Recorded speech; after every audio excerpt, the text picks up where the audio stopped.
Sur Europe 1, Dimitri Pavlenko, vous recevez ce matin le directeur de publication de France Catholique, Aymeric Pourbet. Bonjour Aymeric Pourbet. Bonjour Dimitri. On vous retrouve tous les dimanches à 13h sur Europe 1 et CNews pour Enquête d'Esprit. Alors vous venez de publier un hors-série, je le montre à l'image pour ceux qui nous regardent sur europe1.fr et sur l'appli.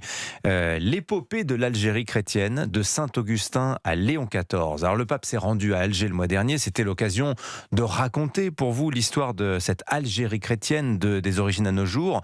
Peut-être pour commencer, combien de chrétiens recense-t-on aujourd'hui en Algérie, terre d'islam, faut-il le préciser, américain? Bien sûr, alors effectivement, on compte environ 150 000 chrétiens. Et quand je dis chrétiens, c'est à la fois les chrétiens protestants évangéliques et les catholiques, mais les catholiques qui sont 8 000. Donc ça veut dire que si on prend ces 150 000 rapportés à une population de 48 millions d'Algériens, on arrive à 0,3%.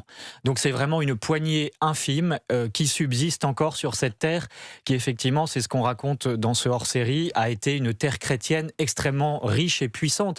On l'appelait le grenier à blé du temps de l'Empire romain. Donc c'est vous dire à quel point, et il y avait 500 évêchés en Afrique du Nord, on ne parlait pas évidemment encore d'Algérie, mais c'était vraiment une chrétienté extrêmement florissante qui a produit de nombreux évêques, des saints, des martyrs. Donc c'est une histoire qu'on a eu envie de raconter à l'occasion de ce voyage. Mais oui, c'est 2000 ans d'histoire. Alors vous l'avez dit, très peu de catholiques, beaucoup de protestants. Comment on l'explique d'ailleurs ça, Aymeric Pourbet? Alors, on peut l'expliquer d'abord parce qu'il y a beaucoup de conversions dont on ne parle pas, qu'il est très difficile de chiffrer, de conversion de l'islam au christianisme. Et qu'il est vrai qu'aujourd'hui, les protestants évangéliques sont peut-être plus missionnaires que les catholiques, qui est une église institutionnalisée, mais avec du coup peut-être ses pesanteurs, alors que les protestants sont beaucoup plus, ce sont des forces légères, on pourrait dire, dans un autre ordre. Et donc, tout voilà, croyant peut prêcher quand on est protestant, par exemple. C'est une grande différence. Il n'y a pas besoin d'être prêtre, ce qui est la différence avec l'Église catholique. Voilà, et puis aussi parce que ils font leurs assemblées dans des maisons qui d'ailleurs depuis quelques années sont fermées par le régime algérien, ça aussi il faut le dire. Les chrétiens aujourd'hui, on peut parler d'une certaine forme de persécution administrative, larvée en tout cas, où il n'y a pas de liberté de conscience, on n'a pas le droit de se convertir, c'est pour ça qu'on ne connaît pas les chiffres, parce que ceux qui le font risquent leur vie, très clairement. Oui. Les églises sont surveillées, les prêtres tous les mois voient venir des policiers pour vérifier justement qu'il n'y a pas de conversion, de musulmans convertis qui sont parmi les assemblées chrétiennes. Moi, vous racontez que depuis 2006 en Algérie, convertir un musulman ou ébranler sa foi, c'est puni par la loi, c'est rédigé tel quel, tel que je viens de le citer dans le texte de loi. Exactement, et d'ailleurs c'est toute la politique, je dirais, du Saint-Siège et le discours de Léon XIV lorsqu'il est venu, d'appeler à cette liberté, à davantage de liberté dans une société qui aujourd'hui est sclérosée.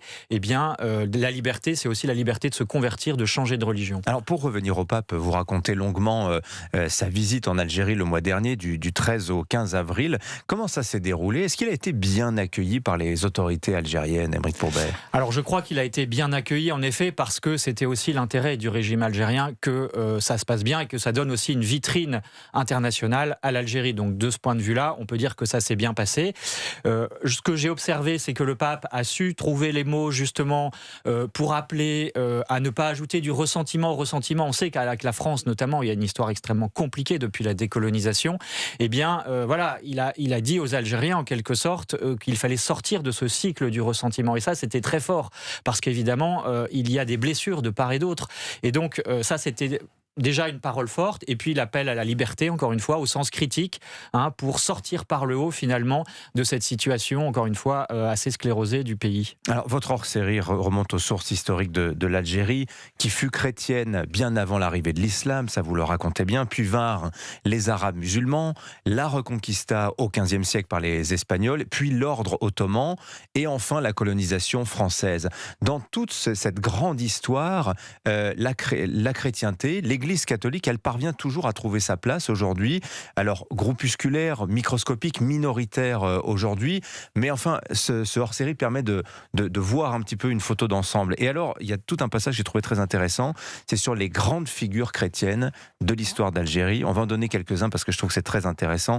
Évidemment, Saint-Augustin. Vous pouvez nous en dire deux mots, Aymeric Pourbet? Alors, Saint-Augustin, donc, c'est un évêque qui est né d'une mère berbère, d'un père romain, qui a été évêque pendant plus de 30 ans donc à la frontière entre la Tunisie et l'Algérie, sur le territoire algérien. C'est là où le pape, qui se réclame de Saint-Augustin, c'est son maître spirituel, est allé célébrer la messe à Annaba, qui s'appelait Hippone à l'époque, et donc Saint-Augustin était évêque d'Hippone. Et puis, au-delà de cet aspect de son arabité, il a marqué toute l'histoire de l'Occident. C'était un penseur extraordinaire à la frontière du 4e et du 5e siècle.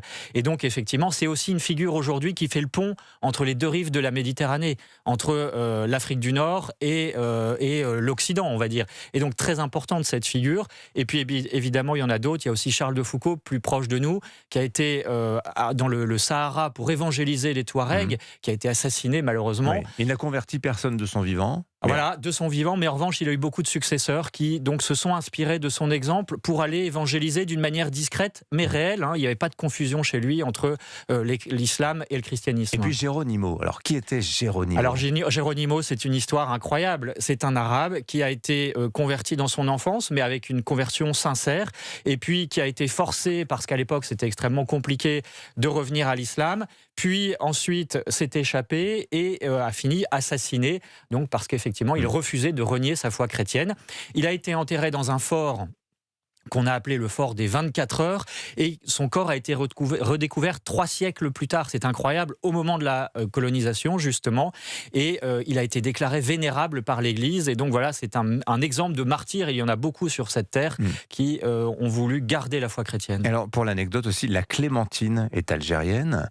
Et on la doit à un chrétien d'Algérie. Racontez-nous l'histoire de la clémentine, parce que c'est quand même assez intéressant. C'est incroyable. D'abord, ça montre effectivement les fruits aussi, on peut le dire, malgré tout, de la colonisation. C'est-à-dire que c'est un religieux, le frère Clément, qui habitait près d'Oran, donc on est à l'ouest de l'Algérie, sur la côte, et qui a eu l'idée de faire une greffe entre un mandarinier et un oranger pour produire cette clémentine qui, aujourd'hui, a dépassé la mandarine dans le commerce international, parce qu'elle est plus petite, parce qu'elle est plus savoureuse. Et donc ça, on le doit à un religieux.